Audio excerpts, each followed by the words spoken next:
Kumusta sir? Ito na yung carburetor ng CB mo. So, yan.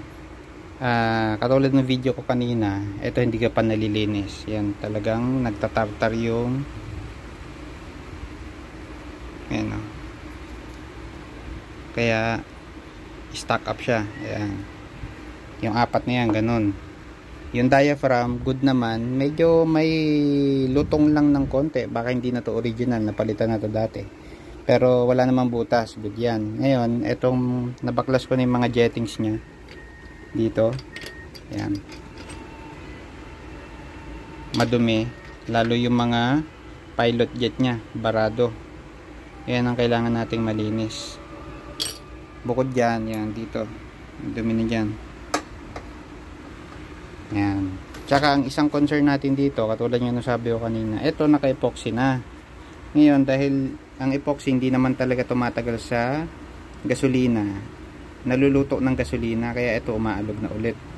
So, malamang to nabasag, ginawa lang ng paraan para hawakan niya yung floater. Ito yung mahawak sa floater eh. So, ang gagawin natin dito sir, tatanggalin natin yung epoxy, papahinang natin kay Ron para ito hindi siya umalog. Yan. Ayusin na, sama na natin sa ayos yan. So, yun.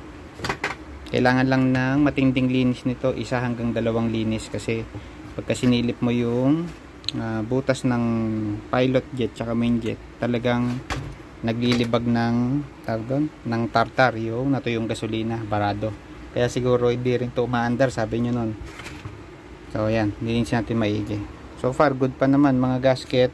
Medyo dapa na, pero tingin ko uubra pa naman to na hindi maglilik.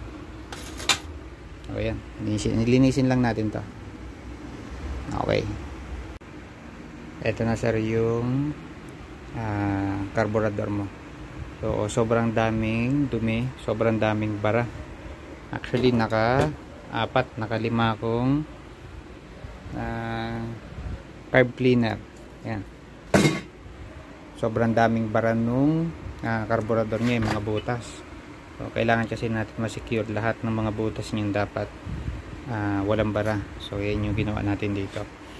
Tsaka yan, malinis na yung mga jetting niya. Yan, isa-isa natin yung linisin. So far, yung mga gasket mo, good pa naman. Ito, yung gasket nung baso, good pa naman yan. Floater, good pa yan. Yung tawag doon, yung float valve, good pa naman yan. So yan, bubuin natin tapos ililik test para makita. Hindi ko pala